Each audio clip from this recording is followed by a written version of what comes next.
about time to bring you up to speed with what's happening globally in Nigeria. And we begin with electoral matters. Romania's ruling party poised to win despite far-right surge. Biden pardons son Hunter, breaking pledge net to intervene.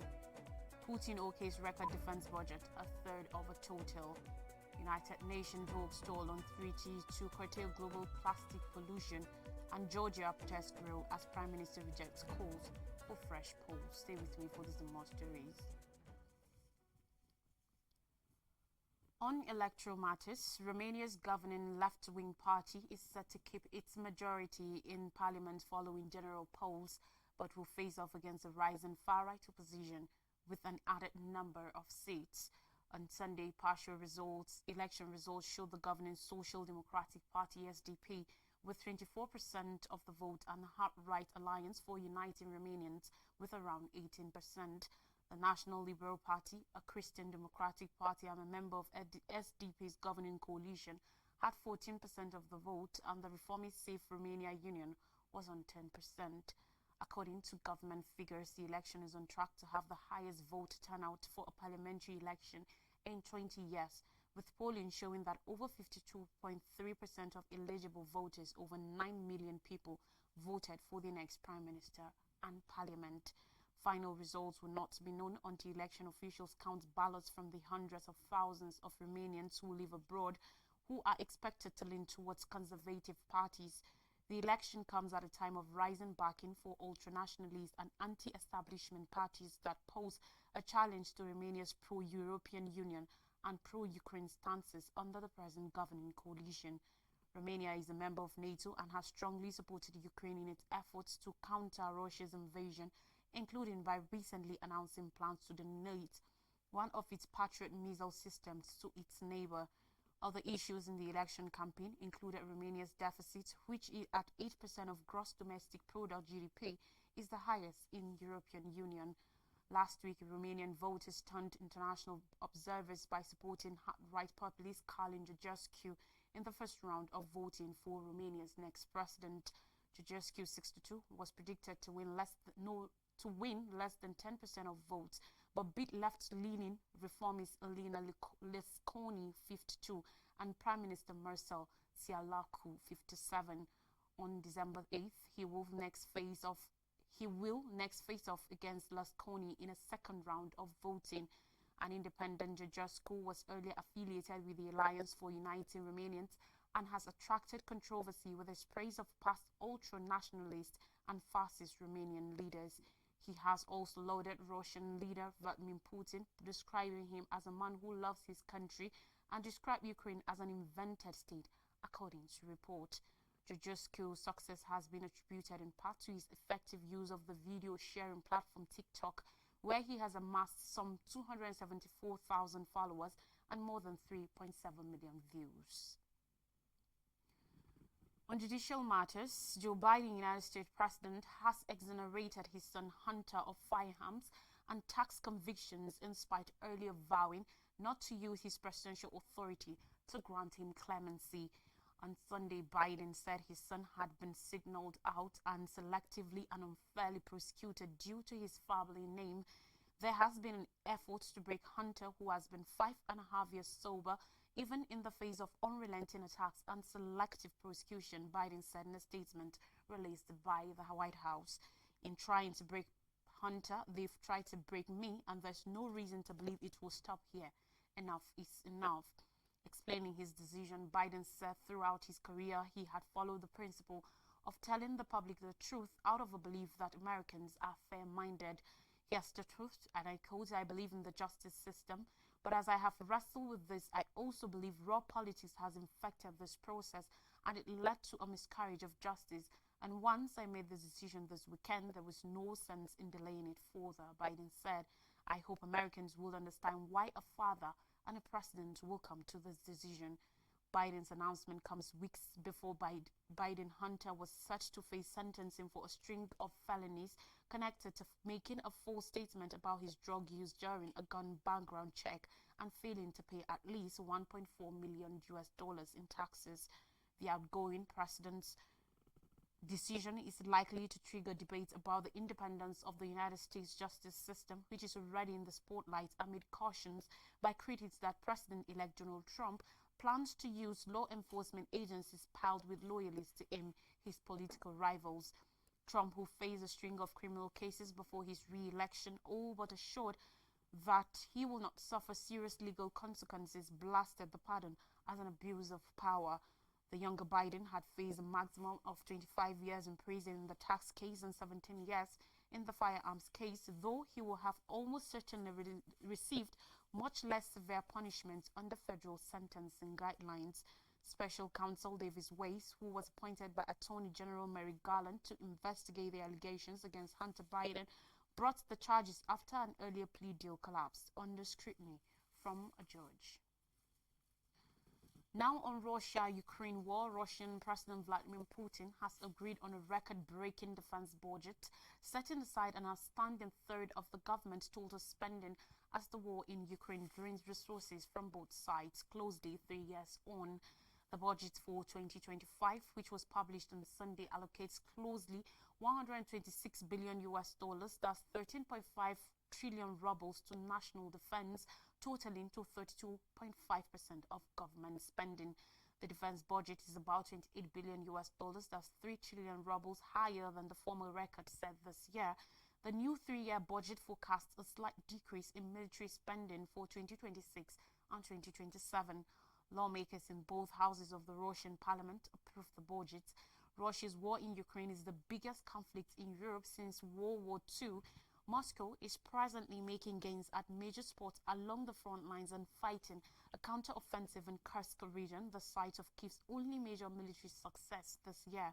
But the slow, grinding war, often called a war of attrition, where both sides are trying to wear down the other, has drained both countries' resources.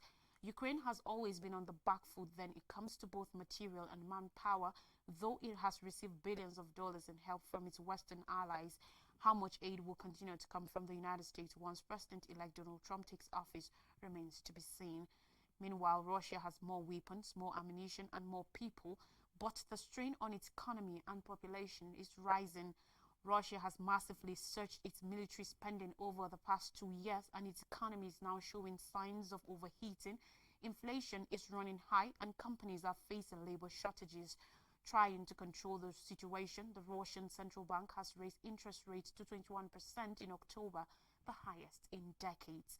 And while Russia has many more people than Ukraine, it is suffering major battlefield losses, and recruitment of fresh troops is already a problem. The last time the Russian military introduced a partial mobilization, hundreds of thousands of men fled the country. North Korea recently sent an influx of soldiers to help Russia fight on the front lines. Ukrainian President Volodymyr Zelensky said in November that about 11,000 North Korean soldiers were in Kursk. Meanwhile, on climate crisis, countries discussing a global treaty to limit plastic pollution have failed to reach an agreement, with over 100 nations advocating for a cap on plastic production and a handful of oil-producing countries only willing to target plastic waste. The fifth United Nations Intergovernmental Negotiating Committee, Inc. 5, meeting in Busan, South Korea, was projected to be the final session. It was hoped the meeting will yield a legally binding global treaty. If successful, it will have marked the most major global climate promise since the Paris Climate Accords in 2015. But the group of nations could only agree on Sunday to postpone negotiations to a later date. Saudi Arabia, in specific, was accused of standing in the way.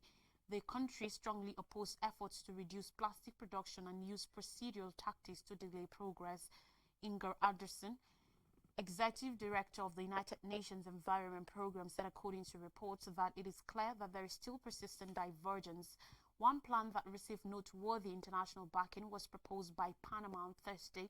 If adopted, it will have formed a pathway for a war production decrease target, but it did not specify what the target would look like. Another proposal did not mention production caps at all. Panama's delegation head, Juan Carlos Monterrey Gomez, criticized the postponement of the negotiations. Based on present trends, plastic production is on track to triple by 2050. Graham Forbes, Greenpeace's delegation head to the Global Plastics Treaty, said in a statement that Every day that governments allow polluters to continue flooding the world with plastic, we all pay the price. This delay comes with dire consequences for people and the planet, ruthlessly sacrificing those on the front lines of this crisis. This week, over 100 member states representing billions of people rejected a toothless deal that would have accomplished nothing and stood before the world committing to an ambitious treaty. Now it's time they stand by this promise and deliver. The environmental group GAIA said there is little assurance that the next Inc will succeed where Inc 5 did not. The postponement comes just days after the chaotic conclusion of the 29th United Nations Climate Change Conference, COP29 in Baku, Azerbaijan. At COP29, countries promised $300 billion yearly to tackle climate change. However, this plan fell far short of $1.3 trillion requested by developing nations, which are disproportionately affected by the climate crisis. Demonstrators in Georgia have taken to the streets for a fourth time and night in rising protests against the government's decision to hold talks on joining the European Union (EU). The protests on Sunday capped months of tensions triggered by critics of ruling Georgian Dream Party, which some charges have moved the country away from its path towards greater integration with Europe and instead towards Russia. The turmoil kicked into overdrive after the government last week announced it will freeze EU discussions for 4 years. Protesters have further condemned the police response, which has included the use of tear gas and water cannon, as excessive. On Sunday, the outrage was further fueled by Prime Minister Irakli Kobakidze's rejection of appeals to hold new parliamentary polls. He added that the formation of the new government based on the October 26 parliamentary elections has been completed. Still, the opposition continues to condemn the vote. President Salome Zurabishvili, who backs joining the EU, has asked the Constitutional Court to annul the election results and declare the new legislature and government as illegitimate. Speaking on Saturday, Zurabishvili, whose term ends this month, said she will not step aside until the elections are rerun. Georgian Dream has nominated far-right ex-football international Mikhail Kavalavili for the presidential post, which is broadly ceremonial. On more stories now, and in Africa, Guinea football match stampede causes casualties, says Prime Minister. A crowd crush at a football match in Guinea has caused several casualties, the country's Prime Minister has confirmed. Prime Minister Baure said in a statement that the government deploys the incident that marked the football match between the Labi and Nzerekori teams this afternoon in Nzerekori. Victims were recorded during the crowd rush. He added, the government is monitoring the development of the situation and reiterates its call for calm so that hospital services are not hindered in providing first aid to the injured. Aure said, with city authorities ordered to restore social tranquility. His statement did not give an account of what happened inside the stadium, but he said a more detailed report will follow. It is not presently clear how many casualties are there. According to report, there were several deaths, including minors. Reports cited an anonymous local doctor who said there were dozens of people that have died. More reports said clashes between fans and security started over a series of refereeing decisions, followed by a stampede as crowds tried to escape the stadium. The match was part of a tournament organized by Guinea's ruling military junta to support the candidacy of Mamadi Doumbouya, according to report. Doumbouya, who seized power in a 2021 coup and has installed himself as president, is eyeing a potential presidential run in elections expected to be held in 2025. Doumbouya is one of many figures who have seized power in the volatile region since 2020. West and Central Africa have seen at least 8 successful coups since 2020 as political upheavals exacerbate concerns of a slide towards military rule in a resource-rich but poverty-stricken region. We take a short break now, and when we come back, I'll bring you stories from Nigeria. Please don't go in.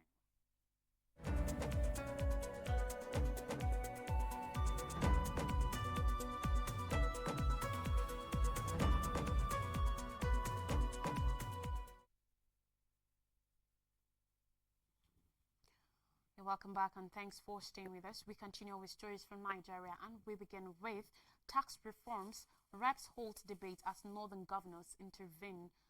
According to reports, the House of Representatives has halted indefinitely the debate on the tax reforms bills earlier fixed for Tuesday, following rising pressure from the 19 northern state governors.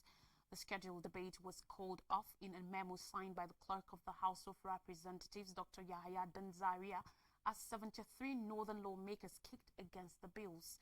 Those who rejected the bills include 48 reps members from the Northeast, 24 federal lawmakers from Kano, and former governor of Sokoto State Senator Aminu Tambuwal, who represents Sokoto South Senatorial District. The memo suspending the debate dated November 30th, 2024 is titled Rescheduling of Special Session on Tax Reform Bills. I am directed by the House leadership to inform all honorable members that the special session initially scheduled for Tuesday, December 3rd, 2024 to discuss all the tax reform bills has been postponed to a later date. This rescheduling is due to the need for further and broader consultations with all relevant stakeholders. A new date and venue for the session will be communicated in due course. We regret any inconvenience this may cause and appreciate your understanding. Giving an insight into the development during the closed-door session, a lawmaker from the Northwest stated, and I quote, "As the representatives of the people, we have resolved to continue our consultation on the matter," adding that things degenerated almost to a point of rebellion against the Deputy Speaker, Benjamin Kalu, who presided over the executive session. According to him, what transpired during Thursday's executive session shows that the bills may not have a smooth ride in the House. From what I can deduce, the governors of the North are not yet convinced about the arrangements and arguments in favor of the bills. The bills are against the interests of the North, and that is why we're saying, if you think this is not the case, give us more time to consult with our people. The speed with which they want these bills considered and passed is suspicious. This is why our governors are not convinced, and we are not convinced either, he noted. According to reports, on September 4, 2024, President Bola Ahmed Tinubu transmitted 4 tax reforms bills to the National Assembly for consideration following the recommendations of Taiwo Oyedele-led Presidential Committee on Fiscal and Tax Reforms. The bills include the Nigerian Tax Bill 2024, which targets to provide the fiscal framework for taxation in the country, and the Tax Administration Bill, which will provide a clear and concise legal framework for all taxes in the country and lessen disputes.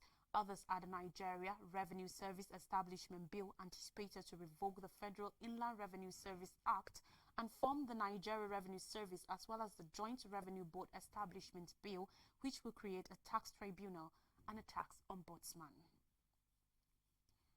On more stories, Port Harcourt refinery drivers clash over loading delays.